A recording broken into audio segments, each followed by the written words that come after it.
Good afternoon everyone, आपके marks आ गए हैं। I will be sharing it on the parents group as well as your group, दोनों पे शेयर हो जाएंगे आज। और जिनके भी मार्क्स 30 मार्क्स का था ना, जिनके मार्क्स 20 है उससे कम है, उनको अपने सारी मिस्टेक्स, या एक काम करते हैं ना, सारी मिस्टेक्स और कोई लिख के भेज सकता है, तो जिसकी जो भी मिस्टेक्स है वो उसे करेक्ट करके एक अलग से शीट के ऊपर करेक्ट करके मुझे सबमिट करेगा। Is that clear?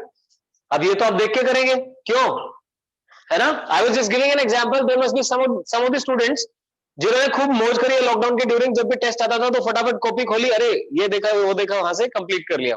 नहीं तो कोई बात नहीं, जो किया सो किया, बट अभी तो आंखें खोलो। एक टेस्ट हुआ है, राइट? एक टेस्ट हुआ है, and I will try to count average of 1 month, जिसके बेसिस पे मैं पेरेंट्स से बात कर रहा हूँ। तो आपके एटलीस्ट 2 टेस्ट और बाकी हैं, उनमें आप अच्छा परफॉर्म कर सकते हैं। अगर 30 मार्क्स का टेस्ट है तो आपका टारगेट 25 मार्क्स का होना ही चाहिए। If you look back into the test तो आपको लगेगा कि यार 25 आ सकते थे इसके अंदर। मैं क्या करने वाला हूं कि जिस बच्चे का, जैसे आदित्य का बोल रहा हूं, या कोई और भी अगर होगा जिसका टेस्ट काफी अच्छा हुआ है, मैं वो शेयर कर दूंगा ग्रुप के ऊपर, तो आपको अपनी मिस्टेक्स क्लियर हो जाएंगे उससे। Is that clear? पर अपने जो भी मिस्टेक्स थी वो अपने कवर अप करके लिख के और सबमिट करनी है पेपर के ऊपर लिख के। ठीक है सत्यार्थ? उम्मीद ज्यादा थी मुझे काफी इससे। ठीक है, तो आप फिर सुनिए, काफी सारे बच्चे जिनका क्लास रिस्पांस अच्छा है लेकिन टेस्ट रिस्पांस उतना अच्छा नहीं है। रीजन एक ही है, घर पे जाके पढ़ना नहीं है। तो ये टेस्ट की प्रोसेस बनाई इसलिए गई है ताकि ये पता चले कि आप घर पे कितना पढ़ रहे हैं। Is that clear? और कुछ बच्चे अभी इस बार रह गए जिन्होंने टाइम पे टेस्ट नहीं दिया था। अगली बार आपको अपना टारगेट एग्जैक्टली ऑन डेट रखना है। वो ठीक है भाई, किसी की तबीयत खराब है तो वी कांट डू एनीथिंग, किसी के पेरेंट्स अगर बता रहे हैं कि मेरे बच्चे को ये प्रॉब्लम है तो that is okay with me. But हाँ, अब ऐसा ना हो कि अगली बार आप में से कोई कहे mummy mummy please please phone कर दो, मुझे तो टेस्ट नहीं देना। तो ये काम मत करना, because it is for your benefit only. अभी मैंने आपके टेस्ट डिस्ट्रीब्यूट किए तो मैंने किसी को कुछ भला बुरा कहा नहीं कहा, सिर्फ एक ही चीज बोली कि हमें इंप्रूव करना है, राइट? तो आपको उस पॉजिटिव फीलिंग के साथ टेस्ट अटेम्प्ट करना है। It is for you only. आपको खुद लगना चाहिए कि हाँ यार ये चीजें तो कर रखी है। चलो बातें बाद में, आगे पढ़ना शुरू करते हैं। कल हम लोगों ने ग्रेविटेशनल पोटेंशियल और पोटेंशियल एनर्जी का कॉन्सेप्ट किया था। ग्रेविटेशनल पोटेंशियल तो कंप्लीट करवा दिया था। क्या फॉर्मूला आया था? V is equal to minus GM by R। Minus sign को भूलना नहीं है। क्यों? क्योंकि हमने इंफिनिटी पे जीरो पोटेंशियल कंसिडर किया है। इंफिनिटी से जब इधर आएंगे तो potential is going to decrease. उसके लिए मैंने आपको समझाया कि आप जैसे अर्थ को कंसिडर करते हो, अर्थ के सरफेस के क्लोज जाते हो तो पोटेंशियल डिक्रीज करता है। ये तो याद रखा जा सकता है। So similarly, if you go closer to a given mass, the potential due to that mass keeps on decreasing. Fine? ठीक है, पोटेंशियल एनर्जी की डेरिवेशन किस किसने कंप्लीट करी है? जो बैठे हैंड रेज करना, एक ने। फटाफट करो मेरे साथ। ग्रेविटेशनल पोटेंशियल एनर्जी, एक्सप्लेनेशन नहीं चलेगा, बस फटाफट लिखते जाना। M1 कंप्लीट लिख दी थी आप लोगों ने? सबने लिख ली थी? बहुत बढ़िया। तो मैं एक बार क्विकली इसका रिजल्ट लिख रहा हूं। M1 मास यहां पर है, M2 यहां पर है, इनके बीच का जो डिस्टेंस है वो मैंने RA कंसिडर किया था। तो हम अब बताते जाना क्या करेंगे। हम कैसा डिस्टेंस कंसिडर करते हैं? एक इंटरमीडिएट डिस्टेंस। कैसा? इंटरमीडिएट। और वहां पे DR शो करते हैं। फिर M2 अगर M1 से R डिस्टेंस में तो कितनी फोर्स एक्ट करती है बोल के बताएं? G M2 by R square. इतनी मैग्नीट्यूड है, ये इनवर्स एक्ट कर रही है। अगर हम DR डिस्प्लेस करना चाहते हैं by applying equal and opposite force, तो हम फोर्स लगाते हैं DR की डायरेक्शन में। इसीलिए वर्क डन कितना आता है? F dr cos of 0। cos 0 1 होता है। So this is small amount of work done. Total work done करने जाएंगे तो क्या आ जाएगा? G M1 M2 1 upon R square का इंटीग्रेशन कितना होता है? -1 बाय R। पर आपको वहां से दिखाई दे रहा है साफ साफ? नहीं तो आप आगे आ सकते हो, फर्स्ट सीट खाली है। सो GM 1 अपॉन R स्क्वायर का इंटीग्रेशन -1 बाय R। लिमिट कहां से कहां? इंफिनिटी से RA तक। इसका रिजल्ट क्या आ गया? -G M1 M2 upon RA। और ये work done get stored in the form of gravitational potential energy. ये मैंने आपको करवा दिया था, आपको लिखना आना चाहिए properly. Hope it is clear to everyone. So potential के एक्सप्रेशन में -GM बाय R और एनर्जी के एक्सप्रेशन में -G M1 M2 upon R। याद रखें फोर्स और फील्ड। चलो मैं आपसे पूछ लेता हूं, हैंड रेज करना। फोर्स और फील्ड में डिनोमिनेटर में R की पावर कितनी आती है? हैंड रेज करना है आपने। फोर्स या फील्ड का जब एक्सप्रेशन निकालते हैं, ग्रेविटेशनल फील्ड इंटेंसिटी का, उसमें GM करके आप जो लिखते हैं उसमें डिनोमिनेटर में R की पावर कितनी आती है? 2 आती है। R स्क्वायर आता है, बिल्कुल सही। और ये याद करो आपकी पोटेंशियल, बिल्कुल सही शिखर, पोटेंशियल और पोटेंशियल एनर्जी जब डिराइव करते हो तो डिनोमिनेटर में कौन सी पावर आती है? 1, ऐसे करके स्प्लिट करके याद रखना है, राइट। और साथ साथ एक पॉइंट और याद कर लो कि फोर्स और फील्ड जो होते हैं वो वेक्टर क्वांटिटीज हैं, और पोटेंशियल एनर्जी स्केलर है ना। आप में से कोई बता सकता है इसके स्केलर होने के लिए मैंने कौन सा आपको आर्ग्यूमेंट बताया था कि ये आप याद रख सकते हैं? ये स्केलर क्यों डिफाइन कर रहे हैं? वर्क से आ रहा है, बिल्कुल सही है। ये किससे आ रहा है? वर्क से आ रहा है। So you can easily memorize कि वर्क डन से हम पोटेंशियल और पोटेंशियल एनर्जी का कॉन्सेप्ट डिफाइन कर रहे हैं, so that has to be considered scalar. जबकि जो फील्ड और फोर्स है वो वेक्टर फॉर्म में डिफाइन किया जाता है, एंड उसकी डायरेक्शन कैसे डिफाइन करते हो? Towards the masses, that is the force. Clear? So दो तरह के डिफरेंशिएशन बताए, वेक्टर कौन सा, स्केलर कौन सा, किसमें आर स्क्वायर आता है और किसमें आर आता है, बस ये अच्छे से याद रखना। और एक नेगेटिव साइन का याद रखना है कि ग्रेविटेशन के अंदर जब पोटेंशियल और पोटेंशियल एनर्जी डिफाइन किया गया तो माइनस साइन आया। रीजन आपको समझाया, हमने जीरो रेफरेंस कहां कंसिडर किया? इंफिनिटी पे, इसलिए पास आते आते वो नेगेटिव हो जाता है। क्लियर है? ठीक है, तो इसके ऊपर क्वेश्चन करते हैं, लिखिए जरा।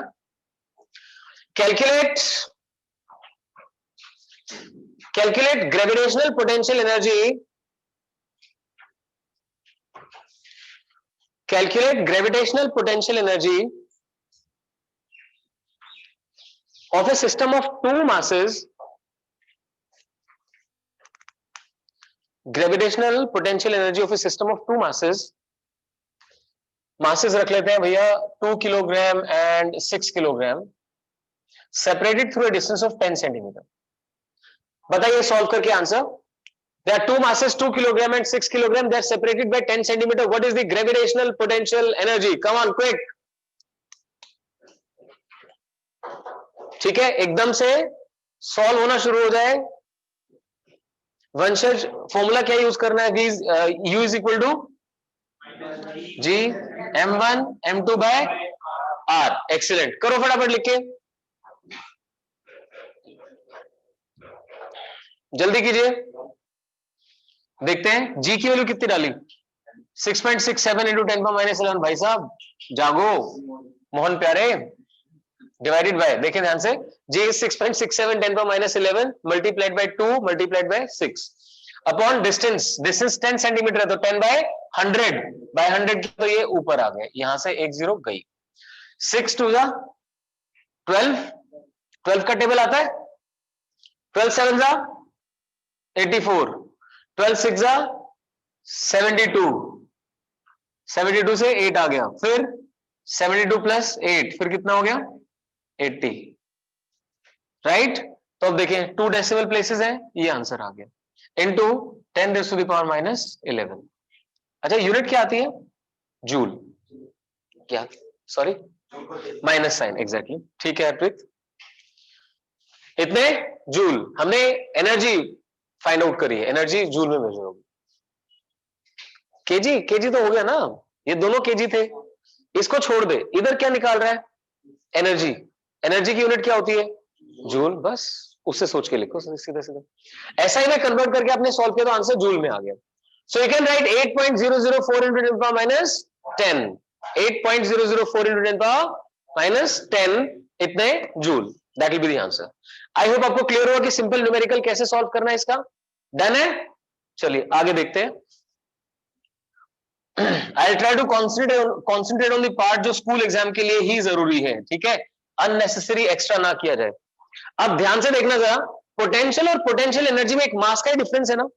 अच्छा एक बात और कॉन्सेप्चुअली समझना, अगर मैं इस पॉइंट पे पोटेंशियल डिफाइन करता हूं तो what is that? That is work done पर यूनिट मास, यानी यूनिट मास को लाने का वर्क, यूनिट मास को लाने का वर्क तो पोटेंशियल हो गया, और एम मास को लाने का वर्क पोटेंशियल टू एम। भाई यूनिट मास को लाने का वर्क V पोटेंशियल, और एम मास को लाने का वर्क m इंटू पोटेंशियल, क्योंकि पोटेंशियल यूनिट मास का है, m को लाने का वर्क उसे m से मल्टीप्लाई कर दो, और उसे बोलते क्या है? Potential energy. तो क्या मैं बोल सकता हूं potential energy will be equal to mass into potential? ये समझना, ठीक है, तो मैं लिखवाता हूं, साथ साथ अंडरस्टैंड कीजिए। राइट डाउन, स्टार मार्क करके लिख दीजिए, work done in bringing unit मास, मैं अब इस फॉर्म में लिखवा रहा हूं, work done in bringing unit mass at a point is equal to V, that is gravitational potential. Work done in bringing unit mass at a point is equal to V, that is gravitational potential, ठीक है। फिर लिखिए hence work done in bringing a mass m is equal to mv, work done in bringing mass m is equal to mv। अभी अच्छे से याद हो जाना चाहिए, v यूनिट मास के लिए था तो m मास के लिए कितना हो गया, mv हो गया। और इसे बोलते क्या है, ग्रेविटेशनल पोटेंशियल एनर्जी। लिख दीजिए which represents gravitational potential energy, represents gravitational potential energy, ठीक है, अच्छे से याद हो गया। अच्छा ऐसे ही सबने लिख लिया, हरप्रीत कुछ रह गया, hence gravitational potential energy, gravitational potential energy that is u is equal to m into v। अब एक बात आप लोग भी ध्यान से देखना, इंटेंसिटी को m से मल्टीप्लाई करो तो फोर्स मिलता है, और पोटेंशियल को m से मल्टीप्लाई करो तो पोटेंशियल एनर्जी। छोटी छोटी चीजें हैं जो आपके लिए क्वेश्चन सॉल्विंग काफी आसान कर देती है। फिर सुनो, फोर्स पर यूनिट मास को आई बोलते हैं, एम मास होगा तो कितनी फोर्स लगेगी, M into I. Work done पर यूनिट मास को वी बोलते हैं, एम मास होगा तो कितना वर्क होगा, M into V. So potential energy M V होती है और फोर्स एम इंटू आई होता है। किसी भी प्लेस पे आई फाइंड करने को कहा जाए और फिर वहां कहा जाए कि एम मास को लाने का वर्क निकालो, तो उठा के एम से मल्टीप्लाई कर दो, दोबारा से सॉल्व करने की जरूरत नहीं है। I hope it's clear to everyone now. करें आगे इसे, समझे, लिखिए शाबाश। सो पोटेंशियल के लिए भी हो गया, पोटेंशियल एनर्जी के लिए भी हो गया। U is equal to mv, F is equal to m into I. Now write down, calculate work done in bringing a mass, small m at the center of square, work done in bringing mass m, small m, at the center of square having side A, at the center of square having side A, small a, and mass capital M at each vertex, mass capital M at each vertex। ये बन गया capital M capital M capital M capital M, यानी A B C D, और ये distance कितना है A, तो A B C D सबके ऊपर कितना आ गया, कैपिटल M। और देखिए इसका जो सेंटर डिफाइन होता है, सेंटर के ऊपर स्मॉल m, साइड A है। हमें क्या फाइंड करना है, स्मॉल m को यहां लाने का वर्क निकालना है, ठीक है। कॉन्सेप्ट से चलेंगे बिल्कुल, जिस पॉइंट पे m को लेके आना है, क्या हम वहां पे पोटेंशियल फाइंड कर सकते हैं, क्योंकि अभी भी हमने सीखा अगर हमें पोटेंशियल पता है तो हम m से मल्टीप्लाई करके हम पोटेंशियल एनर्जी निकाल सकते हैं, वर्क डन निकाल सकते हैं। Work done in bringing m is equal to work done in bringing unit mass multiplied by m। तो पोटेंशियल का एक्सप्रेशन क्या है, माइनस जीएम बाय आर। तो देखो ना भाई, आर स्क्वायर में बोला किसी ने, याद रखें माइनस जीएम बाय आर। यहां से डिस्टेंस, यहां से क्या चारों वर्टेक्स से डिस्टेंस इक्वल है। अब क्या आप में से कोई बताएगा, अगर साइड ए होती है तो वर्टेक्स से सेंटर तक का डिस्टेंस कितना होता है, बोलो शाबाश, ठीक बोल रहे हो Aman. Root two A by two को सॉल्व कर दे, क्या बन गया, A by root two, right. समझो ध्यान से, अरे यार ये ए है, ये रूट टू होता है, रूट टू ए होता है, उसका आधा root two A by two, यानी ए बाय रूट टू। तो आप में से कुछ तो ऐसे भी है जो कंपटीशन की तैयारी भी कर रहे हैं, तो भाई वहां बैठ के इतना टाइम नहीं होता कि आप पहले देखो अच्छा और ए स्क्वायर प्लस ए स्क्वायर अंडर रूट करो फिर सॉल्व करो ना, अभी ना इतनी ज्यादती नहीं कर सकते। ये पता होना चाहिए कि अंडर रूट टू का आधा ए बाय रूट टू होता है, सीधा सीधा, ठीक है। यहां पे लिख दीजिए this is A by under root two, this is A by under root two for all these sides, लिखे शाबाश। Gravitational potential at the centre V is equal to gravitational potential at the centre. आप centre में potential find कर रहे हैं तो हर एक mass का कंट्रीब्यूशन लेना पड़ेगा। अब अगर कोई वेक्टर क्वांटिटी होती तो मुझे डायरेक्शन का भी ध्यान रखना पड़ता, but I am dealing with a scalar quantity, तो डायरेक्शन डजंट मैटर, ठीक है। तो किसी एक मास का कंट्रीब्यूशन कितना, minus G capital M by distance. अब डिस्टेंस कितना है, A by root two, right. और आप देख सकते हैं हरिप्रिया यहाँ पे कितने मासेस हैं जो हमें कंसीडर करने हैं पोटेंशियल फाइंड करने के लिए? 4 masses. So we should simply multiply with 4. Clear? So contribution of 1 mass is minus gm by a by root 2 and contribution of 4 masses is multiplied by 4. So that gets me 4 root 2 gm by a with a negative sign. So that's the answer. तो क्या है, numerical मुश्किल नहीं है, पहले concept पक्का होना चाहिए। कॉन्सेप्ट पक्का कैसे होगा कि यार इस m को लाने का वर्क निकालना है, वो कैसे निकल सकता है? Work done in bringing m is equal to m multiplied by potential, और पोटेंशियल का एक्सप्रेशन तो हमें आता है, that is minus of gm by distance. क्या अभी सबको क्लियर हुआ? एनसीईआरटी में इस टाइप के कुछ सोल्व न्यूमेरिकल्स मिल सकते हैं आपको, तो वो करने हैं। क्लियर? अब आपसे कोई पूछे इस m मास के ऊपर नेट फोर्स कितनी है, अब नहीं, try and give me the answer. m के ऊपर इन चारों मासेस की वजह से नेट फोर्स कितनी लग रही है? 0। एग्जैक्टली। देखिए ध्यान से, ए वाला जो मास है वो अपनी तरफ खींच रहा है, इसके ऑपोजिट सी वाला मास अपनी तरफ खींच रहा है, और ध्यान देना इन दोनों के बीच की फोर्स लिखने जाओगे तो क्या आएगा? G capital M small M by distance square. ऐसे ये भी बनेगा, मासेस भी सेम है और डिस्टेंस भी सेम है, तो फोर्सेस भी इक्वल एंड ऑपोजिट, तो नेट फोर्स कितनी? इनकी कैंसिल, इनकी भी cancel, so net force is equal to 0। Star mark करके लिख सकते हो। पर क्लियर है ना आपको? net force on small m becomes 0,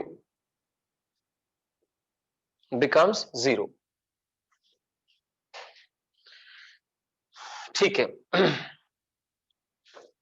अब यहां पे मैं एक एक्सप्रेशन आपको और करवा देता हूं जो हो सकता है कोई न्यूमेरिकल आ जाए, एनसीईआरटी में नहीं है, कंपटीशन वालों को अलग से बताया जाएगा सारा, लेकिन एक फॉर्मूला बता रहा हूं, F is equal to minus of du by D R, लिख दीजिए बस आप, F is equal to minus D by D R. मतलब अगर आप पोटेंशियल एनर्जी को R के रिस्पेक्ट में डिफरेंशिएट करोगे तो क्या मिलेगा? फोर्स मिलेगा।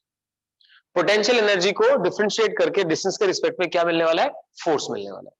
ठीक है, ऐसे ही अगर आप सोच के देखना, अगर V को R के रिस्पेक्ट में डिफरेंशिएट करो तो क्या मिलना चाहिए आपके हिसाब से? कौन सी एक टर्म बची है? इंटेंसिटी, आई। देखो मैं किस लिए बोल रहा था, आई वॉज एक्सपेक्टिंग कि आप बता देंगे, क्यों? क्योंकि U से V आने में एक M हटा है, एक M भी तो हटा है, तो यहां भी हटा दो। फोर्स बाय M क्या होता है? Intensity. That was the only expectation, right? So coming back to, अगर आप पोटेंशियल एनर्जी का negative differentiation with respect to R करेंगे तो F मिलेगा, और पोटेंशियल का करेंगे तो क्या मिलेगी? इंटेंसिटी। लिख के रख लीजिए इसे आप, du by dr with negative sign is F, du by dr with negative sign is I.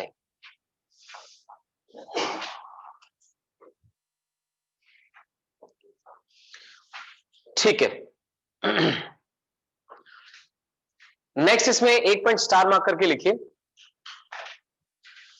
As gravitational force is conservative in nature, as gravitational force is conservative in nature,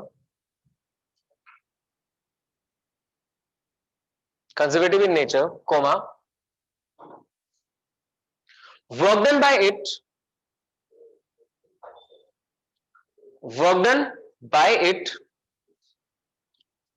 does not depend upon path followed.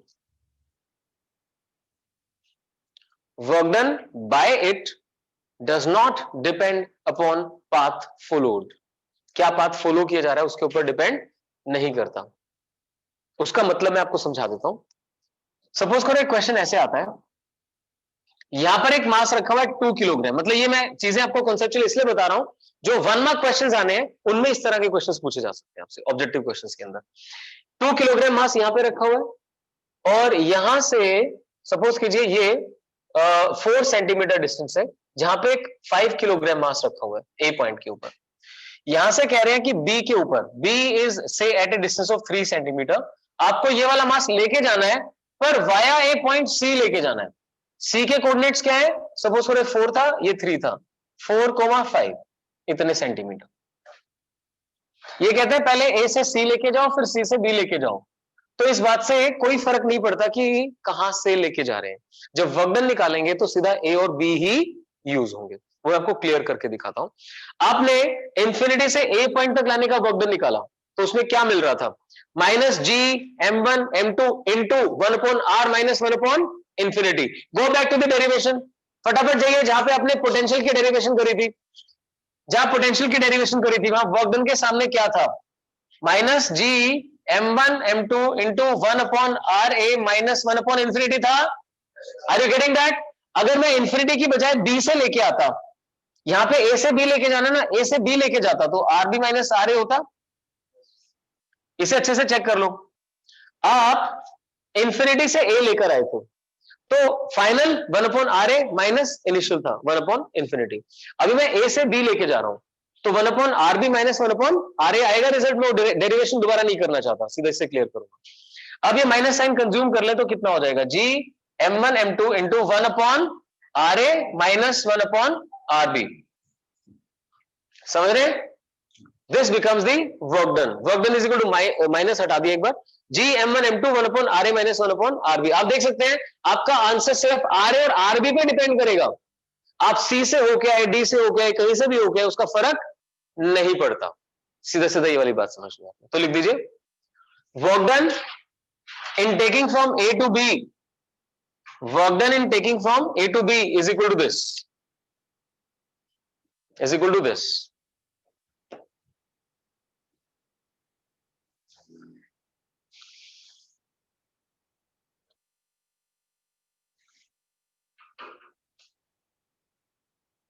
ठीक है, जिसको मतलब by chance ये miss out हो mind से, वो simply उस derivation के बारे में सोच सकता है कि वहां रिजल्ट क्या आया था, -G(m1m2) into 1/r final minus 1/r initial, that's it. उससे हो जाएगा, माइनस बाहर 1/r final minus 1/r initial. This will help. Hope it's clear to everyone now. आगे बढ़ सकते हैं हम। इसे याद करने का एक तरीका और बताता हूं आपको। सिंपली आपने क्या करना है, work done is equal to final potential energy minus initial potential energy. ज्यादा आसान है याद करना, क्योंकि पोटेंशियल एनर्जी का एक्सप्रेशन तो आपको आता है ना, -G(m1m2) अपॉन R, वो तो आता है आपको। So final potential energy minus initial. आप सभी प्लीज ध्यान देना, अगर आप A से B जाने का वर्क निकालना चाहते हैं तो potential energy at the position B minus potential energy eight position A, सीधा सीधा ये याद करो, आपके बहुत सारे क्वेश्चंस डायरेक्टली सॉल्व होते हैं। Work done in taking from A to B is equal to final potential energy minus initial, that is UB minus UA। ठीक है, चलिए fine, UB minus UA। Next लिखिए, to derive expression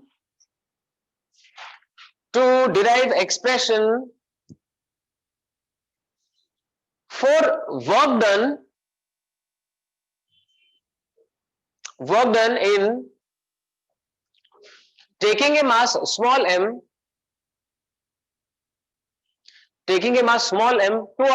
to a height h above surface of earth, to a height h above surface of earth। इसका result तो शायद आपको आता है, सोचो ध्यान से। अर्थ के सरफेस से h हाइट पे किसी ऑब्जेक्ट को लेके जाना तो कितना वर्क करना पड़ता है, जोर से बोल, mgh आता है आपको भाई। h हाइट पे लेके जाएंगे तो वर्क कितना होगा, mgh, लेकिन वो हमेशा ट्रू नहीं होता। That is what we are going to do. लिखिए शाबाश, डायग्राम बनाइए। ये अर्थ है, इसका centre O, radius R, this point is A। यहां से आप h हाइट तक मास को लेके जाना चाहते हैं पॉइंट बी पे। ठीक है, ऐसे करके बना देता हूं, ये ब्लॉक है, इसका मास m, इसको आप यहां तक लेके जाना चाहते हैं। अर्थ centre O, radius R, mass capital M डाल देना अर्थ का। अब स्मॉल m को सरफेस से h हाइट तक लेके जाना चाहते हैं तो वर्क डन क्या होगा, ड्रॉन। तो मैं यूजुअली आपको बोलता हूं कि जब भी किसी डेरिवेशन के अंदर, किसी न्यूमेरिकल के अंदर डायग्राम बन सके तो पहले आपको वो बनाना चाहिए, because that makes things very clear. अब हमें पता है कि A से B लेके जाना है। अभी अभी क्या पढ़ रहे थे, work done in taking from A to B क्या होता है, फाइनल पोटेंशियल, फाइनल क्या, पोटेंशियल एनर्जी माइनस इनिशियल। तो अपने आप हिंट आ गया ना इस क्वेश्चन का। आ रही है बात समझ में आपको, तो लिखे जरा, लिखिए work done WAB is equal to potential energy at B minus potential energy at A. ठीक है, स्कूल एग्जाम में और एक्स्ट्रा आप क्या करके बता सकते हैं, आप लिख के बता सकते हैं mass of earth capital M, radius of earth capital R. ये चाहो तो यहां अलग से लिख के रख लो, mass of earth capital M, radius of earth capital R. आप भी लिखें please, mass of earth capital M, radius capital R. जिस ऑब्जेक्ट को मूव कर रहे हैं वो स्मॉल एम है, वो तो मैं पहले ही बता चुका हूं, और उसको h हाइट तक लेके जाना है, सरफेस से यानी ए पॉइंट से बी पॉइंट तक। अभी क्या पढ़ा, WAB should be equal to final potential energy minus initial। now get going, please solve कीजिए, शाबाश।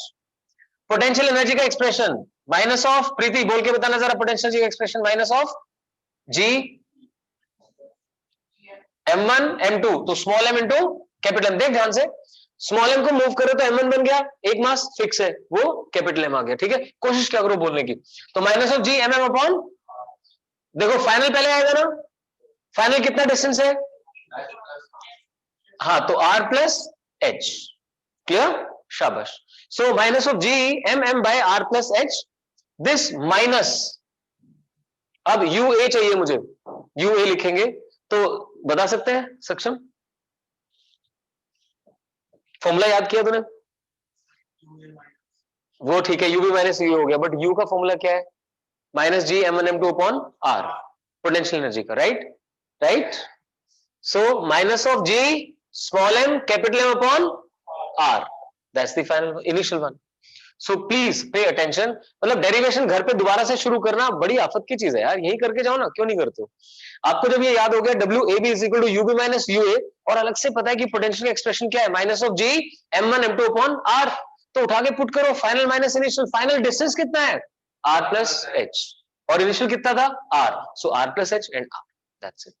सॉल्व करो आगे मेरे साथ साथ, देखिए ध्यान से, ये टर्म पॉजिटिव बन जाएगी, ये टर्म नेगेटिव रहने वाली है। अगर मैं GMM कॉमन निकाल दूं तो क्या बचेगा मेरे पास, करते जाएं, GMM कॉमन किया तो ये पॉजिटिव हो गया, तो 1 by R minus 1 by R plus H, लिखें आप भी,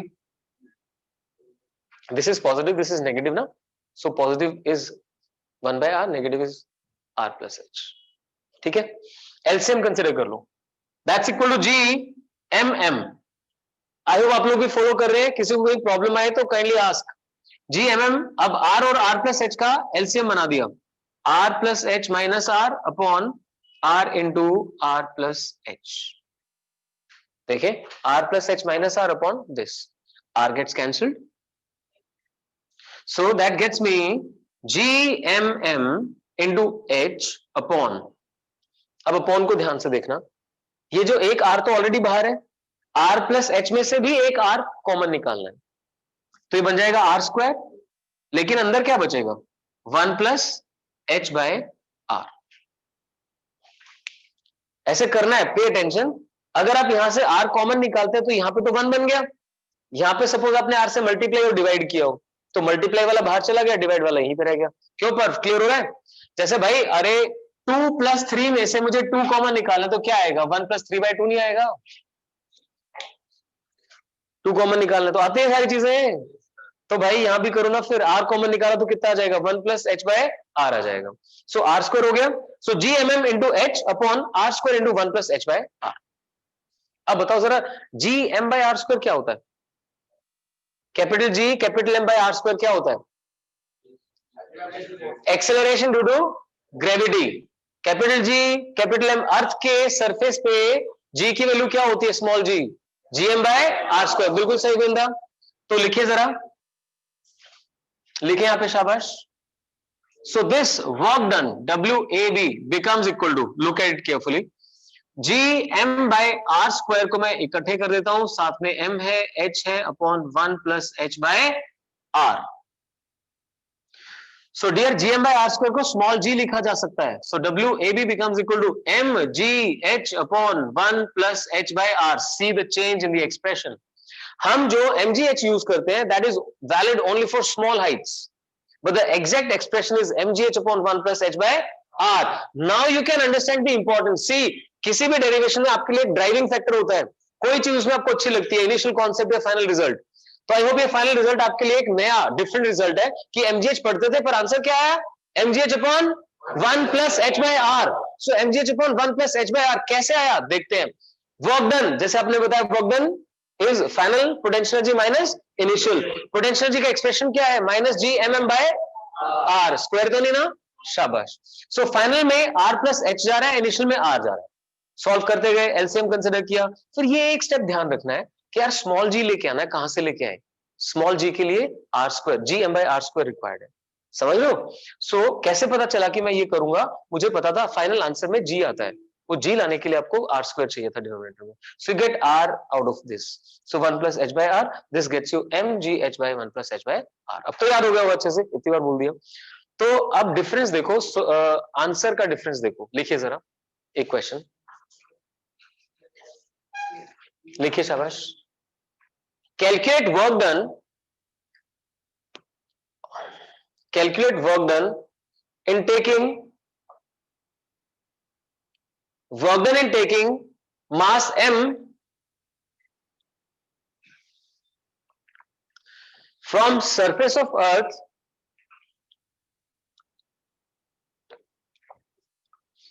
to a height equal to radius of earth, to a height equal to radius of earth। Surface of earth से अर्थ के रेडियस के इक्वल ही हाइट कंसीडर करनी है, वहां तक ले जाने का वर्क डन निकालना। निकाले शाबाश। क्या फॉर्मूला यूज करेंगे, mgh upon 1 plus H by R, करो शाबाश। height is equal to r itself, so work done comes out to be mgh upon 1 plus h by r, value put करता हूं mgr upon 1 plus r by r। ठीक है ना, आपको भी ऐसी हैबिट बनानी कि हाथ ऐसे चलने लगे। भाई हाइट कितनी, r के इक्वल, तो जहां जहां h था वहां पे उठा के r लिख दिया। अब ये r 1 हो गया, 1 प्लस 1 2, आंसर कितना आया mgr by 2। अदरवाइज सोचो जो पहले वाला फॉर्मूला था उसके अकॉर्डिंग आंसर क्या आने वाला था, आप तो mgh चूज करने वाले थे, यानी आपका आंसर mgr आने वाला था, जबकि आया कितना mgr by 2। कारण क्या है, ऊपर जाते हुए g की वैल्यू कम होने लगती है, तो कम वर्क करना पड़ता है, राइट। तो mgh की बजाय कितना आंसर आ गया, mgh by या mgr by 2। That's it. Hope you have been able to understand the importance of this expression, right. ठीक है, नेक्स्ट लिखिए। अच्छा हाँ, यहाँ पे एक चीज और आपको क्लियर कर दूं, कई बार ना ये लोग, जैसे मैंने तो आपको m1 और m2 दो मासेस कंसीडर करके ग्रेविटेशनल पोटेंशियल फाइंड करना सिखाया, ये आपको बोलते हैं अर्थ और एक मास, मतलब लाइक दिस, अर्थ यहां पर इट्स सेंटर, मास, रेडियस, और इससे किसी डिस्टेंस के ऊपर, सेंटर से सपोज r डिस्टेंस के ऊपर एक मास m रखा हुआ है, इसकी gravitational potential energy find out कर। तो m1 के प्लेस पे कैपिटल M रख देना और m2 के प्लेस पे स्मॉल m, इधर इंफिनिटी दिखा देना, यहां कहीं पे वही dr शो कर देना। कर लोगे ना इतना तो, राइट। तो सिर्फ ये बताना जरूरी था कि अगर अर्थ एंड मास आ जाए तो कंफ्यूज नहीं होना, एक मास कैपिटल M बन जाएगा और एक मास स्मॉल m बन जाएगा। चलिए, तो अब एक बहुत ही मजेदार सा टॉपिक करते हैं, एस्केप स्पीड। एस्केप स्पीड का मतलब क्या है, आपने अर्थ के सरफेस से किसी ऑब्जेक्ट को इतनी स्पीड से थ्रो कर दिया कि वो ऑब्जेक्ट अर्थ के ग्रेविटेशन को क्रॉस कर गया, means that object is never going to turn back to अर्थ।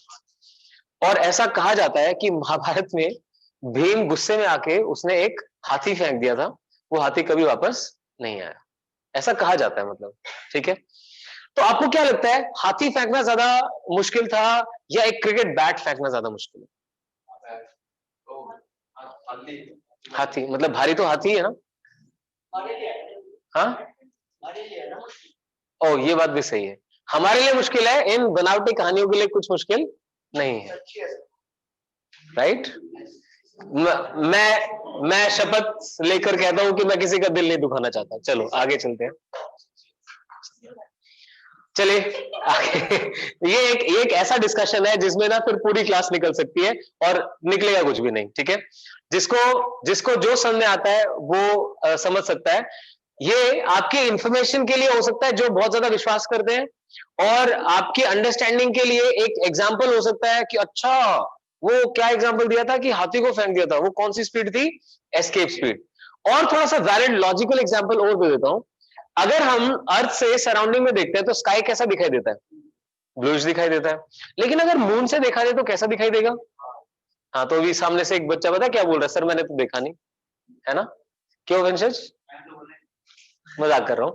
तो मून से अगर आप आसपास में देखेंगे तो आपको क्या दिखाई देगा? ब्लैक दिखाई देगा, कुछ भी दिखाई नहीं देगा।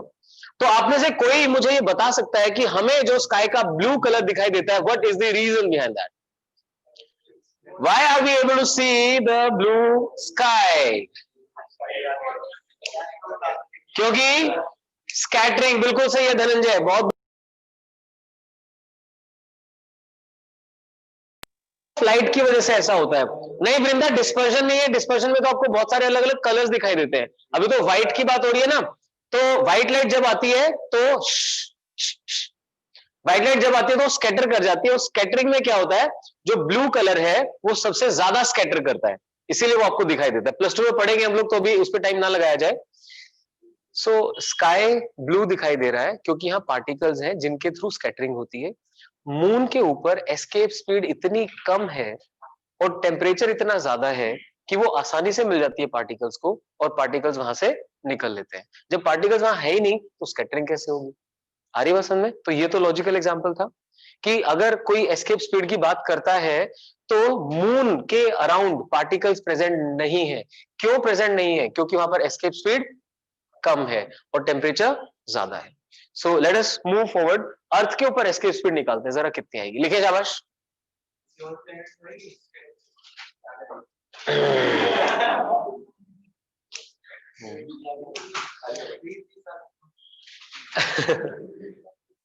देखिए स्कैटरिंग, स्कैटरिंग हर जगह पे हो रही है, सुने ध्यान से, कृपया ध्यान दें। स्कैटरिंग हर जगह हो रही है जहां जहां भी पार्टिकल्स प्रेजेंट। तो इट इज नॉट अबाउट कि अर्थ के अराउंड हो रही है, किसी और प्लेनेट के अराउंड हो रही है कि नहीं हो रही है। जिन भी प्लैनेट्स की ग्रेविटी काफी स्ट्रांग है उनके अराउंड एटमॉस्फेयर है, जिसका भी एटमॉस्फेयर है वहां से स्कैटरिंग देखी जा सकती है। But the thing is, can we reach up to that place? That is a bigger question, right? So चलें आगे लिखें। एस्केप स्पीड, आपको कई जगह एस्केप वेलोसिटी लिखा हुआ भी दिखाई देगा, बट एस्केप वेलोसिटी में इसलिए नहीं बोल रहा क्योंकि इसके ना डायरेक्शन का कोई फंडा ही नहीं है, फिक्स नहीं है, कहीं भी फेंको एक ही स्पीड से फेंकना पड़ता है। That's I am using escape speed. लिखें जरा। It may be defined as, it may be defined as the speed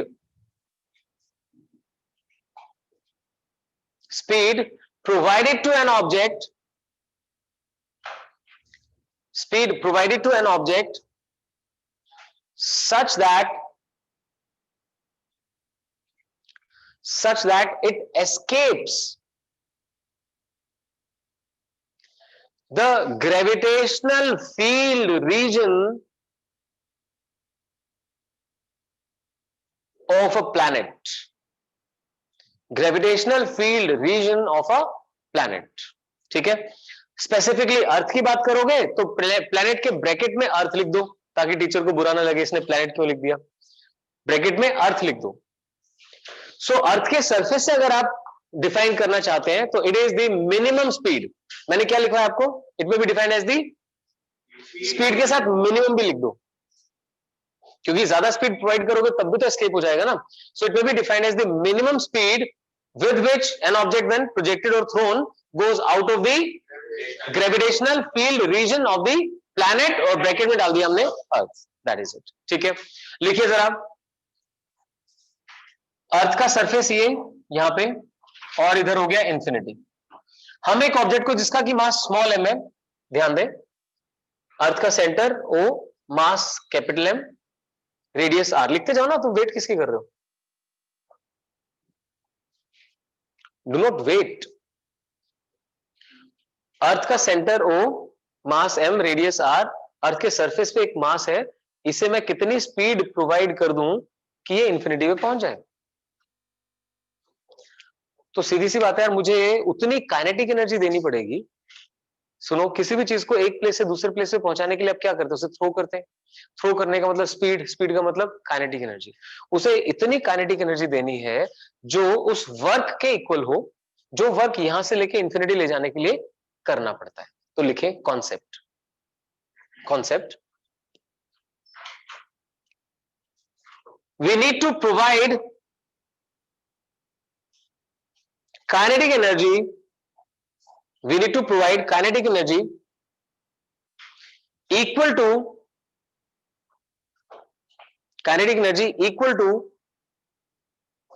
the work required,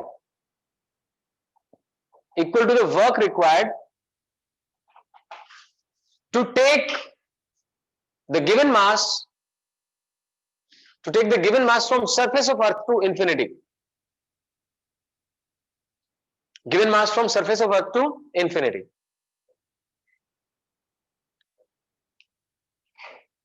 ठीक है, पहले इस बात को अच्छे से समझ लो कि हम क्या करने जा रहे हैं। हमारे हाथ में काइनेटिक एनर्जी प्रोवाइड करना है। कितनी काइनेटिक एनर्जी प्रोवाइड कर दें? उतनी जितने इस ऑब्जेक्ट को यहां से इंफिनिटी ले जाने के लिए वर्क करने की जरूरत है, वो वर्क हम काइनेटिक एनर्जी की फॉर्म में प्रोवाइड कर देते हैं। ठीक है, अब एक तरीका तो क्या है, टाइम कम हो तो डायरेक्टली लिखा जा सकता है, work done is equal to final potential energy minus final कितनी, 0।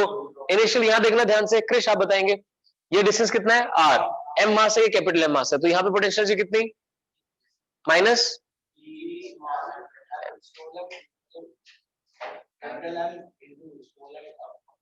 अपॉन आर, बिल्कुल सही है। So minus G capital M small m upon R, इतना यहां पर है। Final minus initial is equal to kinetic energy करके बिल्कुल लिखा जा सकता है, लेकिन अगर ये 3 मार्क्स में आता है तो आपको पूरा डिराइव करना पड़ता है। डिराइव करने का मतलब यहां से इंफिनिटी ले जाने का वर्क। क्लियर? तो लिखिए जरा, आप यहां से एक इंटरमीडिएट सेपरेशन आर कंसीडर करेंगे, तरीका तो वही है जो पहले किया था, और डी आर इधर की तरफ शो कर देंगे। इस बार बनाओ, इतना डायग्राम कंप्लीट कर दो, सेंटर से आर सेपरेशन पे डी आर बना दो, बस हो गया। लिखे, let at an instant object of mass m be at a separation r, small r लिखना उसको, be at a separation r from center of earth, हो गया। फिर लिखिए, gravitational force F is equal to G capital M small m upon R square. साथ में क्या लिखूं डायरेक्शन के लिए, माइनस आर कैप, शाबाश, R cap is outwards, so F is equal to minus G MM upon R square into R cap, this is the force. अब हमें क्या करना है, हमें इक्वल अपोजिट फोर्स लगा के उसको मूव करवाना है। लिखिए, work done during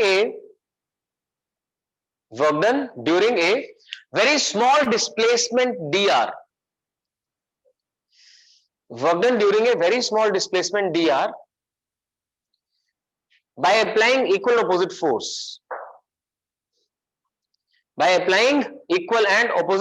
I hope अब तो इतनी बार हो गया कि आपका कॉन्सेप्ट भी ठीक हो गया होगा। by applying equal and opposite force, तो dw लिख दीजिए, बताएं शाबाश क्या आएगा dw में, F dr cos 0, शाबाश। So that gives me minus of G, minus हटा देता हूं, sorry, G mm by R square into dr, this is dw। तो यहां तक तो डेरिवेशन सेम ही है पहले वाली। अब पहले क्या था, इंफिनिटी से यहां लेके आ रहे थे, अब यहां से इंफिनिटी लेके जाना है। लिख दीजिए, total work done in taking from surface of earth to infinity, total work done in taking from surface of earth to infinity, so W is equal to integration G mm by R square dr from capital R to infinity, same as it is. कहां से कहां लेके जाना है, surface of earth, यानी distance capital R से लेके और इंफिनिटी तक। ठीक है, तो अमन 1/r स्क्वायर का इंटीग्रेशन क्या होता है, -1/r, excellent. So W is equal to G mm as it is, 1/r square का integration -1/r, now capital R to infinity, so that's equal to, minus sign बाहर लाता हूं, G mm इनटू, हाँ जी minus बाहर आ गया, पहले upper limit फिर lower limit. Upper limit is infinity, so 1 upon infinity minus 1 upon R. तो माइनस से माइनस हो गया cancel. So the work done required is equal to G m by R. तो मैंने तो आपको बताया कि हम डायरेक्टली ऐसा भी कर सकते थे कि final potential energy minus initial, वो एक लाइन में हो जाता, बट स्कूल एग्जाम में जब आएगा तो पूरा करना होगा आपको. ठीक है, this is the work done. और ये वर्क डन किस फॉर्म में प्रोवाइड करना चाहते हैं आप? ये वर्क डन किस फॉर्म में? काइनेटिक एनर्जी की फॉर्म में. लिख दीजिए, let the escape speed be VE, let the escape speed be VE, then half mVE square is equal to GMM by capital R. This work has been provided in form of kinetic energy, जो हमने concept में लिख दिया था already. M gets cancelled. VE square is twice of GM by R, and VE is under the root twice of GM by R. लिखे शाबाश, quickly लिखिए, मैं तब तक आपकी अटेंडेंस कर देता हूं.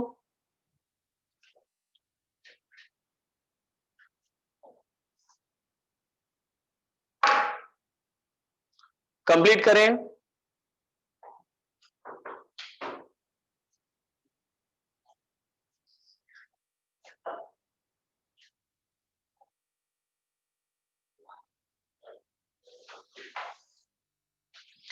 फाइन. तो यहां पे मैं स्मॉल जी को इन्वॉल्व करना चाहता हूं, तो कैसे कर सकते हैं? देखिए जरा, हमारे पास twice of GM by R है. GM by R square small g होता है, तो लिखे जरा, as GM by R square is equal to small g. So GM by R can be written as g into R. एक R उठा के यहां ले गए, GM by R square small g है, तो जीएम बाय आर क्या बन गया? G R. उसे उठा के पुट कर देते हैं. Hence V is equal to under root of twice of G into R. ठीक है, देखो फिर ध्यान से, small g is GM by R square, एक R उठा के इधर लेंगे तो GM by R क्या बन गया? It is G into R. अब G की वैल्यू 9.8, R की value 6400 kilometre. When we put it, we get 11.2 kilometre पर सेकेंड. लिख दे एक बार, that's equal to under root 2 into 9.8. 6400 kilometre को आप क्या लिख सकते हैं? 6.4 into 10 raise to the power 6. 2 into 9.8 जी हो गया, और रेडियस 6.4 10 पावर 6. इसे सॉल्व करते हैं तो ये आपको मिलता है 11.2 किलोमीटर पर second. Just imagine 11.2 kilometre in 1 second. So that is the escape speed required on the surface of earth. अब बहुत इंपॉर्टेंट पॉइंट है यहां पे, देखना जरा, इस एक्सप्रेशन में क्या उस ऑब्जेक्ट का मास है जिसको थ्रो करना था? क्या स्मॉल m है यहां पे? नहीं है. That means this speed is completely independent of the mass. यानी आपको ये मार्कर फेंकना हो तो भी उतनी स्पीड प्रोवाइड करनी है, एलिफेंट फेंकना है तो भी उतनी स्पीड प्रोवाइड करनी है, यानी speed to be provided is same. लिख दीजिए स्टार मार्क करके. It is clear that escape speed is independent. It is clear that the escape speed is independent of mass of the object to be projected. Independent of mass of the object to be projected. जिस object को आप project करने जा रहे हैं उसके मास पे depend नहीं करता. ठीक है, और एक इंपॉर्टेंट पॉइंट लिखना, क्योंकि ये भी वर्क से रिलेटेड है. वर्क डन पाथ पे डिपेंड नहीं करता, डायरेक्शन पे डिपेंड नहीं करता. मतलब इंफिनिटी इधर भी है, इंफिनिटी इधर भी है. अब ऐसा कुछ नहीं है कि अर्थ के सरफेस के परपेंडिकुलर ही प्रोजेक्ट करना पड़ेगा. आप इधर करो उससे कोई फर्क नहीं पड़ता. लिखिए स्टार मार्क करके, escape speed is independent. Escape speed is independent of the direction of projection. Escape speed is independent of the direction of projection. किस डायरेक्शन में प्रोजेक्ट कर रहे हैं उससे कोई फर्क नहीं पड़ता. ठीक है, तो एक तो मास पे डिपेंड नहीं कर रहा, एक डायरेक्शन पे डिपेंड नहीं कर रहा, अच्छे से याद रखना इस बात को। और अर्थ के सरफेस पे कितना हो गया 11.2 किलोमीटर पर सेकेंड। आज का लास्ट क्वेश्चन, एक लास्ट क्वेश्चन बस, ये बताइए अगर एक ऑब्जेक्ट को इंफिनिटी से ड्रॉप किया जाए तो वो अर्थ के सरफेस पे कितनी स्पीड से हिट करेगा? लिखो क्वेश्चन, लिखो क्वेश्चन और आंसर करने की कोशिश करो। An object released from infinity, an object released from infinity would hit surface of earth with a speed dash, dash fill करना है आपको, with a speed, क्या लगता है अमन, आपको क्या लगता है किस स्पीड से हिट करेगा? नहीं, कोई आइडिया नहीं है, चलते हैं इन्फिनिटी पे। पर आपको कुछ समझ में आ रहा है? एक्सीलेंट, लगता है 11.2। देखो ध्यान से, अगर हाँ नेगेटिव साइन आप वेलोसिटी में बोल सकते हो, मैं स्पीड बोल रहा हूं ना इसलिए नेगेटिव साइन ही डालेंगे। अगर आप अर्थ के सरफेस से 11.2 की स्पीड प्रोवाइड करते हो तो वो कहां चला जाता है? इन्फिनिटी। जस्ट पहुंचा ना वहां पे हम स्पीड तो नहीं कंसीडर कर रहे, तो जहां से आप रिलीज करोगे तो नीचे आते थे वापस इतनी स्पीड गेन कर लेगा। ठीक है, लिख सकते हैं 11.2 किलोमीटर पर सेकेंड। ठीक है, fine, I hope you have been able to understand this. अब हमारा ग्रेविटेशनल फील्ड इंटेंसिटी का concept, gravitational potential energy, work done, right, और अर्थ के सरफेस से एच हेड तक ले जाने का work done specifically mgh upon 1 plus h by r, और एस्केप स्पीड का कॉन्सेप्ट, ये कॉन्सेप्ट हो गए। तो कोशिश रहेगी कि मंडे को हम इस चैप्टर को वाइंड अप करेंगे, तब तक आप लोग इसकी एनसीईआरटी करना शुरू करेंगे। I will give you some assignment for that. और अब अभी आपको जो मेन होमवर्क मिल रहा है वो क्या मिल रहा है, सुनिए ध्यान से, जो टेस्ट आपको भी डिस्ट्रीब्यूट हुआ है, जिन लोगों को टेस्ट जो यहाँ पे टेस्ट करके गए थे, they can come to collect it, यहाँ पे रखे हुए अपने टेस्ट आप लेके जा सकते हैं, राइट। सो उस टेस्ट में जो जो मिस्टेक्स हैं वो आपको कवर अप करनी है। And I told the best possible test with me would be shared with you on WhatsApp. Thank you very much.